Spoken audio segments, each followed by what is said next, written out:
వరుస విమాన ప్రమాదాలు ప్రయాణికులను భయపెడుతున్నాయి. మొన్నటికి మొన్న హాయిగా ఆకాశంలో వెళుతున్న విమానం రష్యా మిసైల్ తాకి అజర్బైజాన్లో కూలిపోయింది.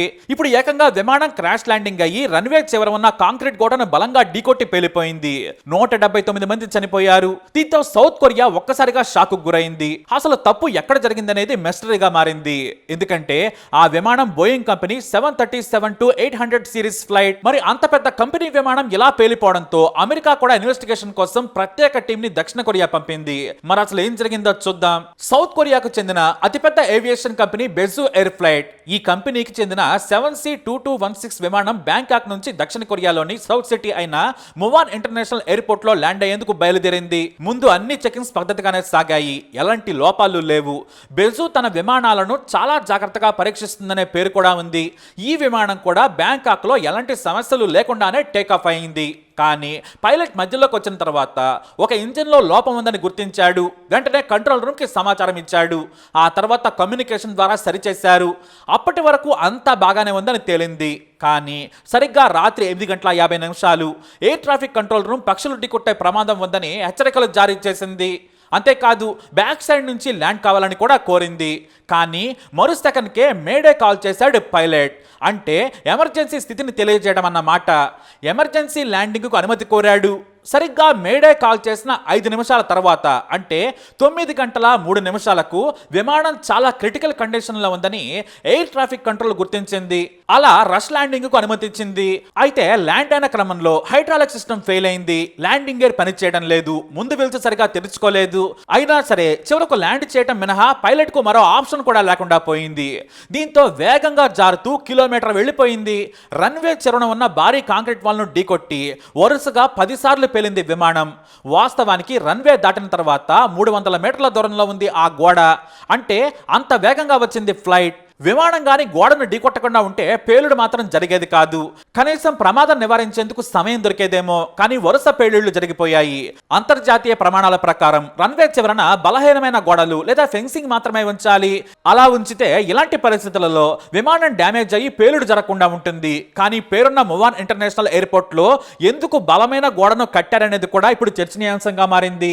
అయితే సరిగ్గా ల్యాండింగ్ కు 3 నిమిషాల ముందు ఓ వ్యక్తి తన ఫ్రెండ్ కు కాల్ చేశాడు. విమానం టర్బో ఫ్యాన్ లోకి పక్షులు వెళ్ళాయి. విమానం ల్యాండ్ అయ్యే పరిస్థితి లేదు అని భయపడుతూ చెప్పాడు. అంటే విమాన సిబ్బంది తమ ప్రయాణికులకు పరిస్థితిని ముందే తెలియజేసి అలర్ట్ చేసిందని తెలుస్తోంది. ఈ విమానం రన్వే 19 మీద ల్యాండ్ అయింది. స్లోప్ కేవలం -0.2 మాత్రమే ఉంది.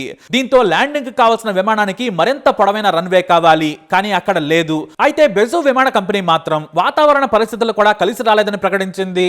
అయితే దక్షిణ కొరియా వాతావరణ సంస్థ మాత్రం ఎలాంటి వాతావరణ సమస్యలు లేవు, కనీసం గాలి కూడా తీవ్రంగా లేదని ప్రకటించింది. మరైతే ఏం జరిగి ఉండొచ్చు అనేది నిపుణులు విచారణ మొదలు పెట్టారు. మరోవైపు బోయింగ్ కంపెనీపై కూడా తీవ్ర విమర్శలు అంతర్జాతీయంగా వస్తున్నాయి. బోయింగ్ 737-800 విమానాలు తరచూ ప్రమాదాలకు గురవుతున్నాయి, లేదంటే అత్యవసర రిపేర్లు చేయాల్సిన పరిస్థితులు కల్పిస్తున్నాయని ఫైర్ అవుతున్నాయి విమానయాన సంస్థలు. దీంతో తాము విచారణలో పాల్గొంటామని బాధితులకు సంతాపం తెలిపింది.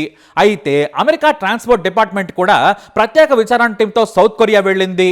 ఎందుకంటే బోయింగ్ తప్పులను కూడా సరిచేసే పనిలో పడింది యుఎస్. దక్షిణ కొరియాకు చెందిన రిటైర్డ్ ఇంజనీర్లు ఓ మీడియా సంస్థతో మాట్లాడుతూ ప్రమాదానికి గల కారణాలను వివరించే ప్రయత్నం చేశారు.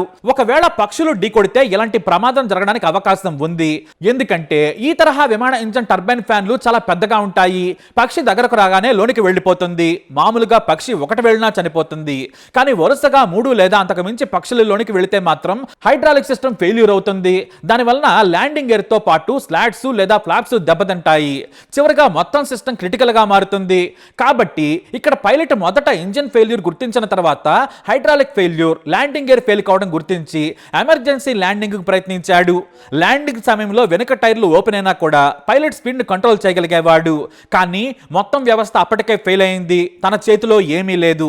బ్రేకులు కూడా పడే పరిస్థితి లేదు. కేవలం రన్వే మీదకు దించేశాడంతే. వేగంగా జారుకుంటూ వెళ్లి గోడను ఢీకొట్టిందని విశ్లేషించాడు. బోయింగ్ డిజైన్ ఇంజిన్ పొజిషన్ బాగానే ఉంటుంది. పక్షులు ఢీకొట్టినప్పుడు హైడ్రాలిక్ వ్యవస్థ ఫెయిల్ కాకుండా ఏర్పాట్లున్నాయి. కానీ పరోక్షంగా కూడా కారణమవుతాయని ఇంతకు ముందు జరిగిన ప్రమాదాల్లో తేలింది. అయితే బోయింగ్ మరో ఆల్టర్నేటివ్ కూడా ఏర్పాట్లు చేసింది. ల్యాండింగ్ గేర్ పనిచేయకపోతే గేర్ ఆల్టర్నేట్ ఎక్స్టెన్షన్ వాడుకోవాలని కూడా పైలట్కు శిక్షణ ఇచ్చింది. అంతేకాదు ప్రతి విమానంలో క్విక్ రిఫరెన్స్ హ్యాండ్ బుక్ కూడా ఇచ్చింది.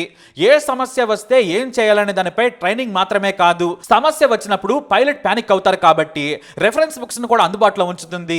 ఈ విమానంలో కూడా ఉంచింది. కాకపోతే మొత్తం వ్యవస్థ ఫెయిల్ అయిందని విచారణ అధికారులు చెబుతున్నారు. అయితే ఇలాంటి పరిస్థితి వచ్చినప్పుడు గాల్లో ఉన్నప్పుడే పలుమార్లు ట్రబుల్ షూట్ చేసి కూడా హైడ్రాలిక్ ల్యాండ్ గేర్ సిస్టమ్ ను సరిచేయొచ్చు. కానీ పైలట్ కు అంత సమయం చిక్కలేదు. మేడే కాల్ చేసిన 5 నిమిషాలకే మొత్తం విమానం ప్రమాదకర పరిస్థితుల్లో ఉందని, ల్యాండింగ్ కూడా కష్టమేనని ఎయిర్ ట్రాఫిక్ కంట్రోల్ సైతం గుర్తించింది. కానీ ఈ లోపే ప్రమాదం జరిగిపోయింది. మొత్తం 182 మంది ప్రయాణికులు, 179 మంది రెప్పపాటులో చనిపోయారు. ముగ్గురులో 2 సిబ్బంది, ఓ ప్రయాణికుడు చావు బ్రతుకుల్లో పోరాడుతున్నారు. అయితే పక్షుల వల్ల విమానాలు కూలుతాయా అంటే చాలా అరుదుగా అంటున్నారు నిపుణులు. ఎందుకంటే ఏటా 13,000 ఘటనలు జరుగుతున్నాయి. ప్రతి 3,000 విమానాలకు ఓ ఫ్లైట్ ఈ పక్షి ప్రమాదాలకు గురవుతూ ఉంటుంది. వెంటనే వాటిని ఎమర్జెన్సీ ల్యాండింగ్ చేసి సరిచేస్తారు. ఆధునిక విమానాల్లో పక్షుల వల్ల విమానం కూలిపోవటం కానీ పూర్తిగా చెడిపోవడం అనేది చాలా తక్కువ అంటున్నారు. ఒకవేళ అలా జరిగితే ఏటా 13,000 విమానాలు కూలిపోవాలి. బెజో విమానం కేవలం దురదృష్టం వలన కూలింది. పైలట్ ఎర్రర్ ఏమాత్రం లేదని చెబుతున్నారు. ఇక విషాదం ఏంటంటే మొత్తం 179 మందిలో 88 మందిని మాత్రమే గుర్తించారు అధికారులు. మిగతా వారిని గుర్తించే పనిలో ఉన్నారు. చాలా మృతదేహాలు గుర్తుపట్టలేని విధంగా ఉన్నాయి. ఓ వ్యక్తి తన కొడుకు మృతదేహం కోసం వెతుకుతున్న తీరు కంటతడి పెట్టిస్తోంది. సరదాగా థాయిలాండ్ టూర్కు వెళ్లిన తన కొడుకు ఇదే విమానంలో ఉన్నాడని వెతికినా కూడా ఫలితం లేకుండా పోయింది. ఎందుకంటే గుర్తించే స్థితిలో చాలా మృతదేహాలు లేవు. కానీ అతని కొడుకు పేరు ఆ విమాన ప్రయాణికుల లిస్టులో ఉంది. దీంతో చివరి చూపు కూడా దక్కలేదని కన్నీటి పర్యంతమవుతున్నాడు ఆ తండ్రి. అయితే బోయింగ్ 737 మ్యాక్స్ విమానాలను నమ్మొచ్చని బెజో ప్రకటించింది. ఆకాశంలో అవి మెరుగుగా పనిచేస్తాయి. సమస్య వచ్చినా పైలట్ సరిచేసుకునే విధంగా ఉంటాయి. ప్రమాదం జరగకుండా ఒక ఇంజిన్తో అయినా 1000 కిలోమీటర్లు ప్రయాణం చేసి సేఫ్గా దించొచ్చని బెజో ఇంజనీర్లు కూడా చెబుతున్నారు. ప్రస్తుతానికి స్ట్రాంగ్ సేఫ్టీ రికార్డు ఉన్నా కూడా రిపేర్లు ఆందోళన కలిగిస్తున్నాయని పైలట్ల నుంచి విమర్శలు కూడా ఉన్నాయి. ఇక 2 బ్లాక్ బాక్సులను స్వాధీనం చేసుకున్నామని సౌత్ కొరియా ఏవియేషన్ విచారణ అధికారులు మీడియాకు తెలియజేశారు. వాటి ద్వారా ఫ్లైట్ డేటాతో పాటు వాయిస్ రికార్డు కూడా ఉంటుంది కాబట్టి అసలు కారణం తెలిసే అవకాశం ఉంది. మరోవైపు దక్షిణ కొరియా రాజకీయ కల్లోలంతో అట్టడుగుతుంది. ఈ సమయంలో ఈ విమాన ప్రమాదం జరగడంతో బాధిత కుటుంబాల తరపున మాట్లాడేవారే కరువయ్యారు. తాత్కాలిక అధ్యక్షుడు జోయ్ సింగ్ మాక్ మీద కూడా అవిశ్వాసం ప్రవేశపెట్టాయి ప్రతిపక్షాలు. ఈ సమయంలో ప్రమాదం జరిగింది. అయినా అధ్యక్షుడు ఎయిర్పోర్ట్ కి వచ్చి పరిస్థితిని సమీక్షించారు. అలాగే సంచలన వ్యాఖ్యలు కూడా చేశారు. రష్యా ప్రాంతం నుంచి జరిపిన కాల్పుల వల్లే అజర్బైజాన్ విమానం ప్రమాదానికి గురైందని చెప్పారు. విమాన ప్రమాదానికి గల కారణాలని మాస్కో దాచే ప్రయత్నం చేస్తుందని ఆరోపించారు. అమాయకుల ప్రాణాలను బలి తీసుకున్న రష్యా అందుకు బాధ్యత వహిస్తూ చేసిన తప్పును ఒప్పుకోవాలని డిమాండ్ చేశారు. బాధితులకు న్యాయం చేస్తామన్నారు. ఏదేమైనా 179 మంది ఇంకో క్షణంలో ల్యాండ్ అవుతారు అనగా మరో సెకండ్లోనే కుప్పకూలిపోయారు. ఏ ఒక్కరు కూడా బ్రతికే అవకాశం లేకుండా పోయింది. మరి వారి ఆత్మలకు శాంతి కలగాలని కోరుకుందాం. అలాగే విమాన ప్రమాదాలపై మీ అనుభవాన్ని కమెంట్ ద్వారా తెలియజేయండి. ఈ వీడియో అప్డేట్స్ కోసం మా ఛానల్ ఫాలో అవ్వండి. అలాగే తప్పకుండా సబ్స్క్రైబ్ చేసుకోండి.